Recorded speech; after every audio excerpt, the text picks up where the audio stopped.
I waved and smiled. He waved back, walked the supplier to the door, and then hurried back to the break room. "Hey, Mike, did you forget something? Do you need more information?"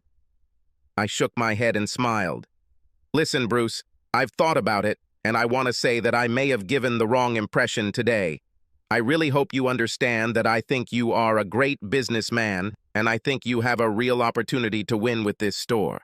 But as I was leaving, I realized that perhaps I had expressed myself incorrectly when I asked about your plans, in case things didn't go the way you wanted." He smiled back. "Oh no, Mike, I got it. Any good businessman asks difficult questions." "Great, great. I just want to make sure you know that I really love what you're doing here. Besides, you're a family member, and I have to feel that this is not just a safe investment. It is the right decision for you as a friend and family member, and as a good businessman. So I didn't want you to go home without knowing for sure that I plan to try very hard to get this money for you, and I can't imagine that we won't get it. Like I said, I don't have that much in my personal accounts, so I'll have to ask for the trust fund withdrawal, but honestly, I'm pretty sure I can get Bernie to cave in and we'll get the money for you." Bruce listened with an expectant grin on his face that grew wider as I spoke. "Oh man, that sounds great. I'm telling you, this business is on the verge of taking off, so this loan is as safe with me as it is with the bank. You don't need to worry one bit." "I'm not worried at all, Bruce. Bernie, of course, will have to draw up some kind of agreement since he will insist on protecting the trust with collateral and such. I can get everything signed within a few days. If you have no problem with this, I think you will receive the money within a week." The next morning, I walked into Bernie's office, closed the door, and plopped down in a chair. Bernie was talking on the phone, making some notes, and raised one finger up, indicating that he would soon be able to speak. I was visibly fidgeting while he was ending the call, and he obviously noticed this because, after hanging up, he looked at me in confusion and asked, "So, Mike, what made you so nervous this morning?" Clearing my throat, I leaned forward slightly to speak. "Bernie, I think I'm going to need access to a trust to get a fairly large loan." "Yes, I think this should not be a problem." What kind of loan? And how many?" He turned on the computer with his mouse and clicked a couple of icons, opening a spreadsheet that summarized the trust fund data. I cleared my throat again and leaned even closer. "Look, Bernie, before we start filling out the paperwork, the first thing I want from you is absolute confidentiality. Of course, No, listen, I want you to understand that this is unusual, and it might be tempting to talk to Seth or anyone else here at work or in the family. I don't want anyone other than you and me to understand what exactly I'm trying to do here." He shifted in his chair, wrinkled his brow, and, after hesitating a little, began to answer. "Mike, if this is illegal, it's not illegal. Not at all. What I really want you to do is create a document that is the pinnacle of sound legality." He shook his head, and I continued. "I want to borrow some money, and I want you to draw up loan documents. I want the terms of the loan to be very clear. I want the loan to be properly collateralized by the very business for which I plan to provide it, and that the penalties for non-payment are very, very clearly stated. It sounds like you're expecting a default. It's like you want to lure the guy into a trap. More or less. So, who are you trying to trap and why?" I hesitated for a minute before answering, and then looked him straight in the eyes.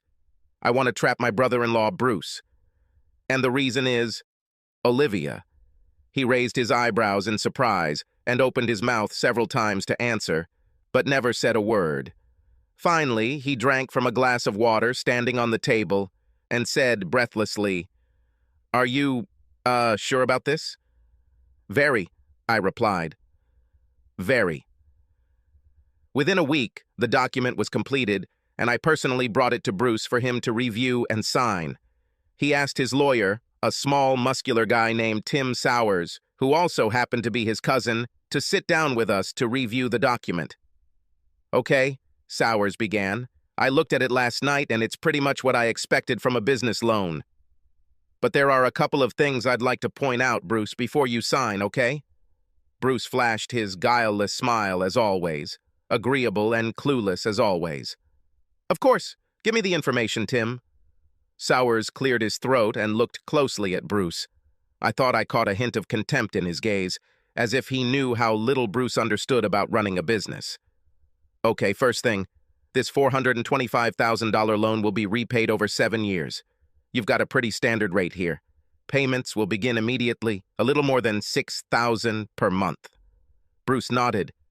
The actual amount you will receive will be only $365,000, since we are combining it with your loan taken out a couple of years ago. Mike will get his $60,000 back and you will get the rest. It's clear? Understand. I see. Italian. Bruce answered smugly, with a slight Italian accent. Tim looked at him again and sighed quietly. Okay, next. The loan is secured by collateral. It is tied to your business, as well as the property above Keokuk. Is this where they hunt ducks? Yes. Bruce pointed to Bernie while talking to Sowers. They, want to make sure Mike's trust is protected in case the business does go under. He winced briefly, and then quickly added, but that won't happen. Business is in great shape. I think so, and Bernie Black seems to think so. He nodded at me and smiled. And Mike definitely thinks so. Really, Mike? Oh, yes, I replied with as much enthusiasm as possible. Bruce showed me the books, and I think he has a winner here. I smiled. But, well, I don't know if you know Bernie or not, but he's very, very conservative and always considers the worst-case scenario. He wants to be absolutely sure that the trust is protected, so it is important to him that if for some impossible reason the business fails, there is something to reimburse the trust. Sowers frowned and then glared at Bruce. Do you understand that if you default, you may well lose the business transferred to the trust? Maybe even land for duck hunting? This has been in our family for a long time. Certainly. Bruce spoke seriously, perhaps trying to convey to Sowers that he understood the warning and took it very seriously. I understand the consequences. Still would. But honestly, I'm very confident in the business, and I think it's much safer to take out this loan than to try to run the business without it. Do you understand that already, 3 months after an insufficient payment, fines begin to accrue, right? I certainly understand. He smiled at me as if we shared some secret, as if he understood that I would never allow Bernie to impose punitive damages for anything but the most egregious violations. I simply smiled back. At home, Olivia was overjoyed. She went on and on about how well Bruce's business would do now that he had enough money to solve his major problems. Somehow, I managed not to blurt out what I really wanted to say, namely that the main problem is Bruce himself, and no amount of money will solve it. But over the next few weeks, keeping my mouth shut about Bruce's business acumen was the easiest thing I had to do when I was around Olivia. I needed more information before I could end my marriage the way I wanted, and it would take a little time, so I knew that I would have to control my emotions, which varied daily from melancholy to rage and disgust when I thought about her betrayal. Having dinner with her without exploding became a challenge, and sex became something to be avoided if possible. And when I had no out, I was forced to rely on memories of a rather dirty sexual encounter many years ago. When I was 18, my friends and I went to San Diego for spring break. One night, we found ourselves in Tijuana to blow off some steam. We drank, watched some pretty explicit and, frankly, gut-wrenching sex shows, and ended up with a few sluts. Somehow I ended up paired with a woman in her 30s who had obviously lived a pretty hard life. She was not particularly attractive, and perhaps even worse than I remember, given that my ideas of aesthetic beauty were undoubtedly impaired by a rather high blood alcohol level. But even in this state, I had serious doubts about taking her to bed, and I began to come up with excuses, trying to get out. But my friends haunted me, questioning my masculinity, my sexual orientation, and all that jazz. Feeling like I had no choice, I put on a fakey smile, quickly downed a couple more drinks, gritted my teeth, and followed her into the damp, unkempt private room above the bar to get down to business. Now, in order to get the job done, so to speak, I found that I had to pretend that she wasn't there, that she was just some kind of sexual device, I ended up using her like a piece of meat, having her, and enjoying her despite the noise from the bar, the claustrophobic room, the dirty sheets, and the bad smells she gave off. So over the next few weeks, when I had sex with Olivia, she became that slut in my imagination again. I closed my eyes, held my emotional nose, and had her like I had that poor Mexican girl all those years ago. Nothing tender, no affection, just a biological function. Once I started, it became almost too easy to have her as hard and fast as I could. I was very brutal with my technique. Unsurprisingly, Olivia noticed the changes and eventually mentioned it. She complained that she wished she could at least have had some gentle romantic sex when we got into bed, but overall she didn't seem to mind having we had it, and considered it on the whole an improvement compared to the sex we had had up to that point. I think in another life, she would have made good money from American tourists in Tijuana. Obtaining irrefutable evidence of an affair turned out to be about as easy as I thought. Bruce used some of the money to remodel the store itself a bit, and throughout the day there were quite a few workers wandering around doing some repairs. I guessed correctly that without anyone noticing, the electrician, who had $500 of my money in his back pocket, would place a camera and recording device in one of the light fixtures on a Monday morning, a month or so after Bruce received the money, above the sofa in the lounge room, and in 2 days he will clean everything up. I now had a pretty good idea of what Bruce and Olivia were up to, so I figured I was prepared for what I'd see from the camera.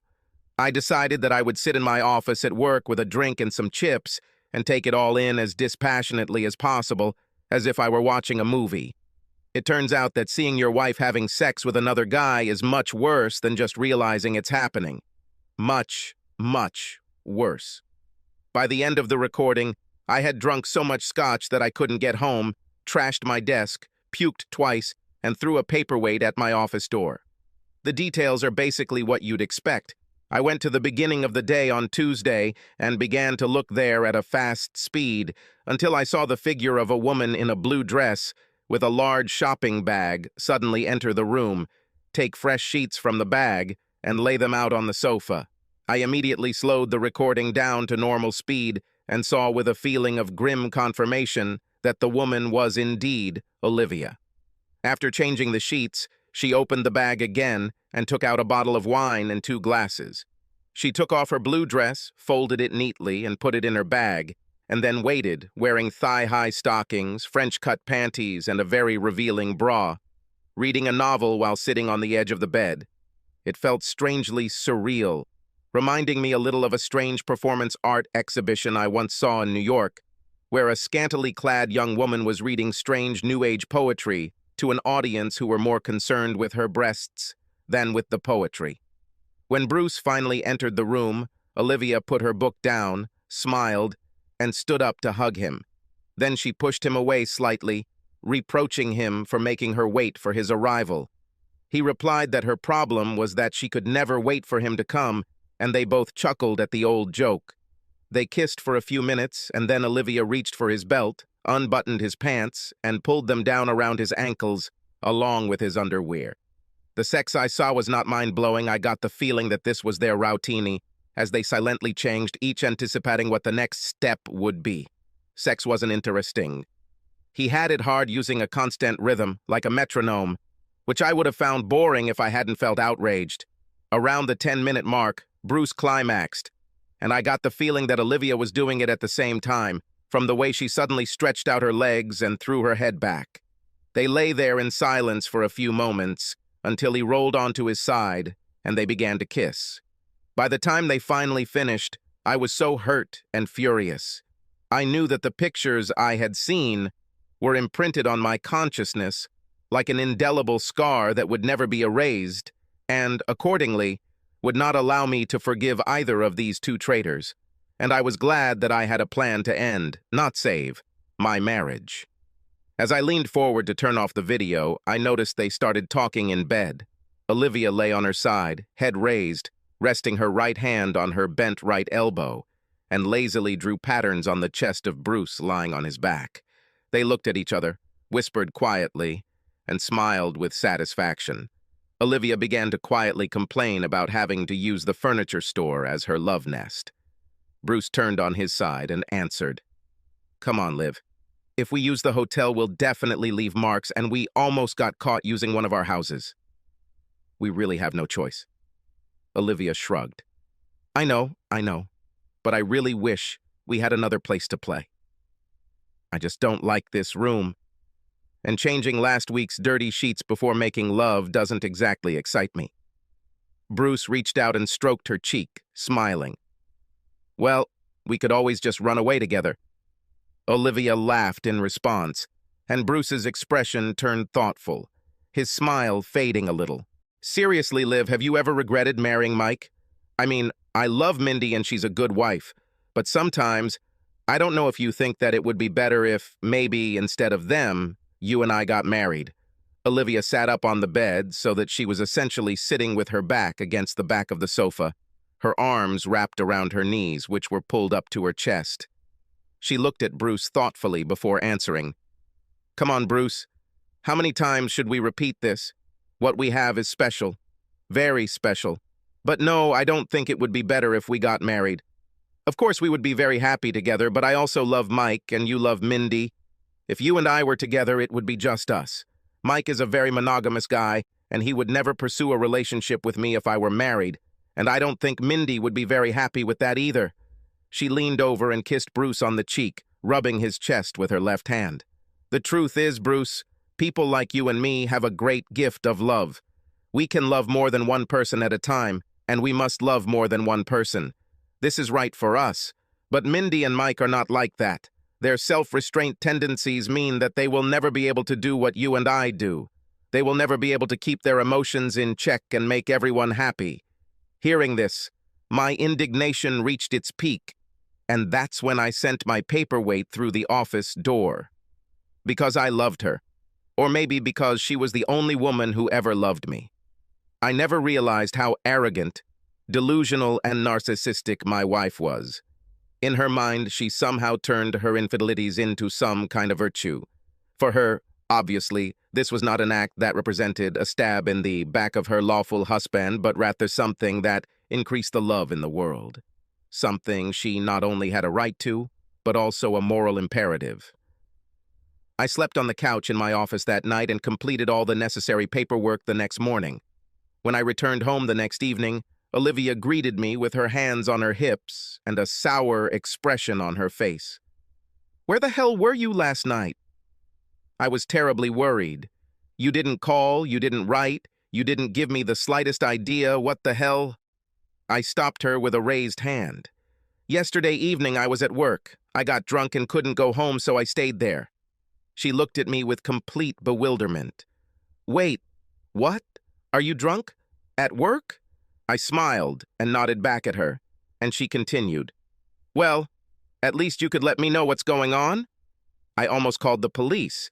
And why the hell were you drinking at work? She was still looking at me, but there was utter bewilderment in her question. Without answering, I walked past her into the living room, sat down on the sofa, put my feet on the coffee table, took the briefcase on my lap, and opened it. Olivia let out an indignant sigh as she followed me into the living room and angrily sat down in the chair opposite the sofa. Hey, how about some answers, Mike? Why did you drink so much at work? What happened last night? What's happening? I continued rummaging through my case and pulled out a couple of folders, placing them one by one on the couch next to me. Just a second, Liv. I want to tidy things up a little. I sorted the papers a little more, took my legs off the table, replaced them with papers, and leaned forward. I rubbed my hands together as if anticipating a sumptuous meal, looked at Olivia and smiled. Okay, then, let's get started. What? Let's begin? Yeah, well, after what happened last night? Last night? What happened last night? Olivia's aggressive attitude quickly gave way to something more passive when I got home. I began to sense her slight fear. Can you at least tell me what you did last night? Oh, yeah. I watched the video. Yeah. I saw the video of you and Bruce having sex on that couch in the lounge, and I thought it was a little disturbing. So maybe I went a little overboard. You understand? I smiled thinly, emotionlessly at Olivia, whose face went from bewilderment to shock, fear, and confusion. Her mouth was half open, making small, spasmodic movements, barely opening and closing, unable to utter a single meaningful sound. Her eyes, wet and increasingly wet, darted back and forth from the papers on the table to the door and to me, as if she was expecting someone or something to come through the door, put the papers away, and everything would get better. Finally, she spoke. I don't understand, Mike. What are you talking about? Come on, Olivia. You can't be that stupid.